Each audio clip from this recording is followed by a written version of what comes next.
In Consumer Corner, we take a look at trends and products creating a buzz here in China. On today's show, we're talking about how a new set of safety regulations may end up cutting into services on airplane flights. Chinese passengers in trains, planes, and automobiles often find themselves confused as to what they're paying for. All three industries interact closely with the government, and all three are subject to a variety of non-transparent charges.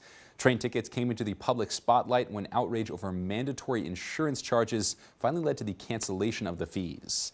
Anger over that charge was fed by outrage over other mandatory fees on things such as luxury bottled water. Car and truck drivers are almost constantly lobbying for reductions in the nation's high toll fees, and airplane passengers have cried foul over various bait and switch routines with taxes on flying. Now the battlefield has switched to meals offered by airlines, with Chinese netizens claiming that a safety regulation will be used to reduce food services on short-haul flights. The hubbub began with a formal document issued by the country's Civil Aviation Administration last October. The document outlined new regulations taking effect this month, requiring no cabin attendant to engage in any non-security activities in 20 minutes after takeoff and 30 minutes before landing. Rather than focusing on the practical effects of the regulations on safety, Chinese netizens have obsessed over the effects on services provided by flight attendants. The Southeast Express paper quotes an industry insider as stating that it normally takes at least 1 hour to complete hot meal services, 40 minutes for serving snacks, and a half hour just for serving beverages. According to Chinese media reports, if the regulations are carried out strictly, meal services on most short-haul flights of under 2 hours will be affected. Passengers that used to receive a hot meal will be downgraded to a cold one, and flights that used to offer cold meals will take it down to just snacks or drinks. China Southern Airlines has been one of the first to make that leap, knocking down its short-haul flight services to just packaged snacks and water or tea. Faced with the downgrade, consumers and media outlets have argued that the change is reason enough for a decrease in the cost of plane tickets. The Southeast Express reports that the cost of in-flight meals accounts for between 2 and 3% of the operating cost for airlines.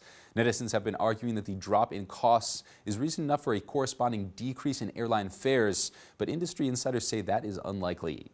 A professor from the Civil Aviation University of China told the paper that ticket fares are based more on demand than costs.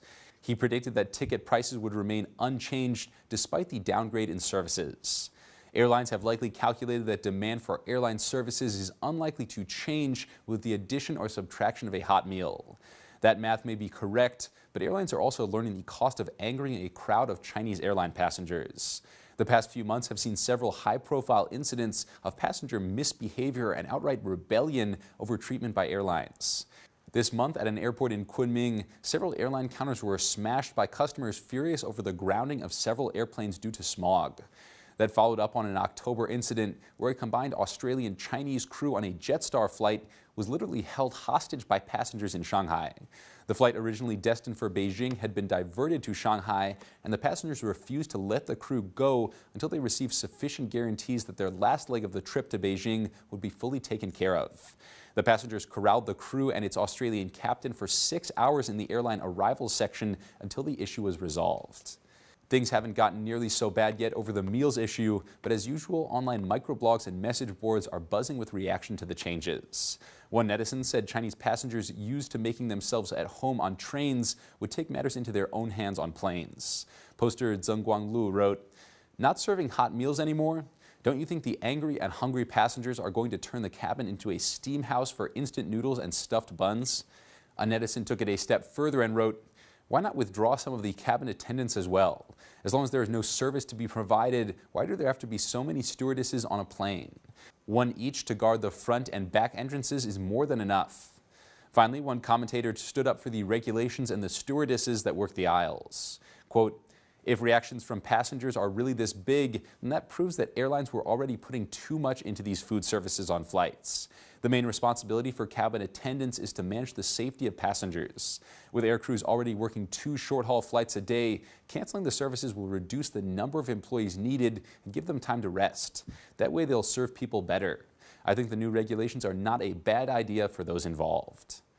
China's online world is a real breeding ground for sport and China's property situation.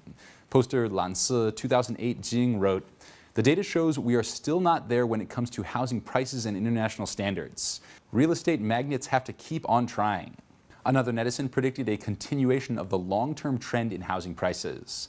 Quote, The news report has told us nothing, but there remains the need and room for housing prices in China to rise in the future. The rocket has been launched.